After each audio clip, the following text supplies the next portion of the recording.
did not possess so much power, if our votes weren't game-changing, if our organizing did not shift entire worlds and birth nations, then people would not be so committed to stopping us, right?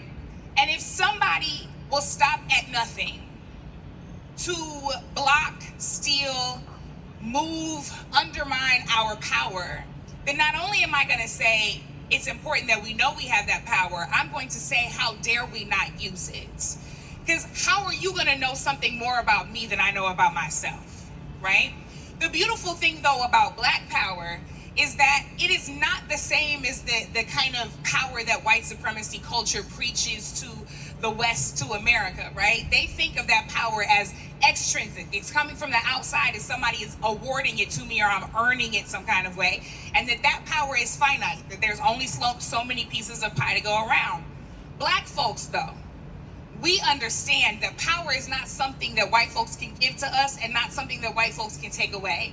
That it comes from the inside, and everything that we've got. It's our ancestry, it's our spirit, it's our community, it's our collectivity. And so the power that we have to exercise in this moment is standing fully in that, and doing so when it is inconvenient, right? It's easy to choose silence when you are worried about the consequences. And let's not act like there aren't consequences when we speak up. I know y'all know exactly what I'm talking about. There are consequences to when we speak up. But let me remind you that whatever check, whatever proximity, whatever approval you got is temporary, because they will dump Black folks as soon as we become inconvenient. And we're Black, so we're always going to be inconvenient. So we might as well go ahead and speak up if you're not going to like what I have to say anyway, right? And in doing so, I think that it's important that when we talk to folks, that we don't just say, go vote. I don't know about you all, but nobody ever condescended me into doing anything. We actually have to talk to people about why. We have to acknowledge why people are feeling disillusioned. We have to acknowledge why people are like, yo, this system wasn't built for me, so why participate in it? Say, baby, I understand how you're feeling, and let's talk about some of this, right?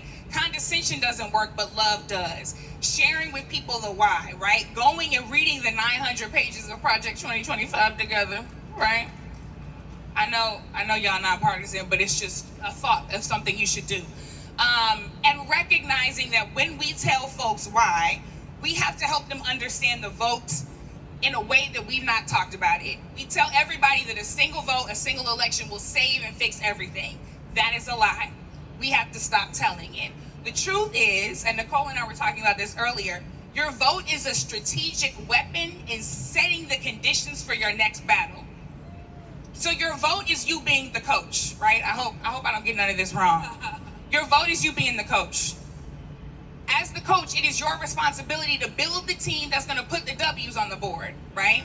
So I want to make sure that I get a Flau'jae. I want to make sure that I get an Angel Reese. I want to make sure that I'm getting everybody that I need, from from the front office all the way to the workers, the fans, the other coaches that are there with me. I want to make sure that I'm building the entire team, not just a franchise player, but an entire team to keep putting up W's on the board. That's what an election is. We need to stand in the coach's seat, because there's no reason why they should know we have power and we don't use it.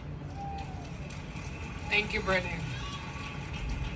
I think with that incredible metaphor, Flau'jae, I'm going to turn to you, and you obviously have a lot of eyes on you all the time, whether it's on the court or in public as you're engaging in music and elsewhere. When you're talking to your teammates, to your fans, and to your community and family, what are the issues that are resonating most with folks?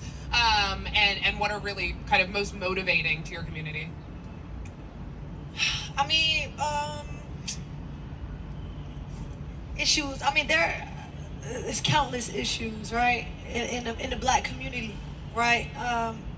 In my city, it's a lot of violence, but this stems from poverty, right? And the downfall of the Black community. And for me, it's deeper, right? That's why I'm on this panel, right? Because I do have a lot of young girls and young guys who follow me, and I have to tell them and I have to repeat it multiple times, like, your voice matters, right?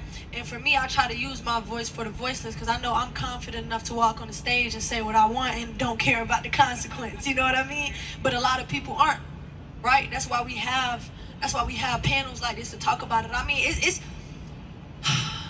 for me, it's the violence. My father, he was gunned down before I was born in front of his recording studio in Savannah, Georgia, right? And I finally acquired that building. I'm going to build a resource center in my city of Savannah. But thank you. But like the whole point is that we have to use our resources, right? We have to use our thoughts. We have to use our power and our brain in order to make a change. I feel like I was a real history head, right? So like voting for me, like you said, right? Why would we not do something that they try so hard to take away from us? Why would we not do it? I was reading the history books back then. They were trying to trick us. They were trying to trick us at the voting ballot. Am I wrong? No. They were trying to trick us out of voting, right? And so for me, I mean, as a competitor, that gives me an edge. Like, oh yeah, I gotta go do this. You know what I'm saying? That's right. And yeah, so I know you asked me another question, but for me, voting is so important, right? It's gonna be my first time that I'm really able to vote, right? I'm finally, yeah, thank you. I was super excited. I was looking back there, like I can finally go do it. But no, like it's important for me, right? And it's important for so many young boys and girls to know that it's not just old people saying it. Because no offense, y'all, like they ain't really listening to y'all like that. You know what I'm saying? Like we not really listening to y'all. But you know, for somebody like me, they'll be like, damn, like Flajay, she think that's cool. Okay, I'm gonna go read into that. I'm gonna go do that. So that's why it's so important for me. Love y'all so much to use my platform. You know what I'm saying? Amplify what y'all saying, because I definitely understand and I see the change that need to be had. So I believe that like just being like a voice for the voiceless is just so important. I think that's what we missing in our community, just the important information, right? Yeah.